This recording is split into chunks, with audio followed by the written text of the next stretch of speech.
Marami nang natutunan sa pagtatahi ang entrepreneurship student na si Diana. Kasama siya sa unang batch ng Capuerte Dressmaking Skills Training sa San Fernando, Camarines Sur. Ginawa po namin is yung blouse, skirt, pants po or slacks. Katuwang ang Kasipmas, Camarines Sur, mahigit 1 buwan ang skills training sa mga benepisyaryo.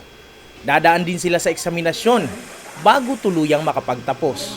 Yung exam, na doon matetest kung kaya nila na magtahi, magkat ng pattern, magkat ng tela hanggang pagtahi within 6 hours. Makinig, kung anong ginagawa, pagtandaan kasi yun lang naman ang bala nila para matuto sila ng maigi.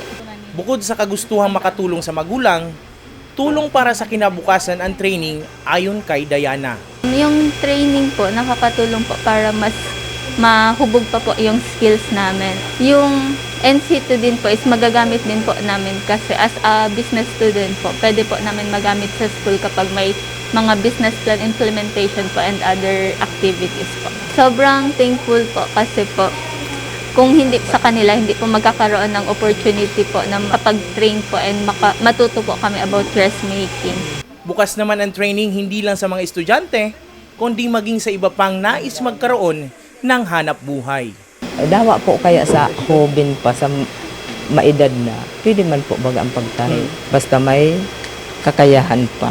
Lalo na po ngayon na pandemic, so kahit nasa bahay lang sila, pwede silang magtrabaho or makakuha ng kapangkabuhayan. Alternatibong kabuhayan ang dressmaking skills training para sa mga benepisyaryo ng Capuerte program. Pero kahit anuman ang kakayahan, pwedeng pagkakitaan basta't may sapat na kaalaman.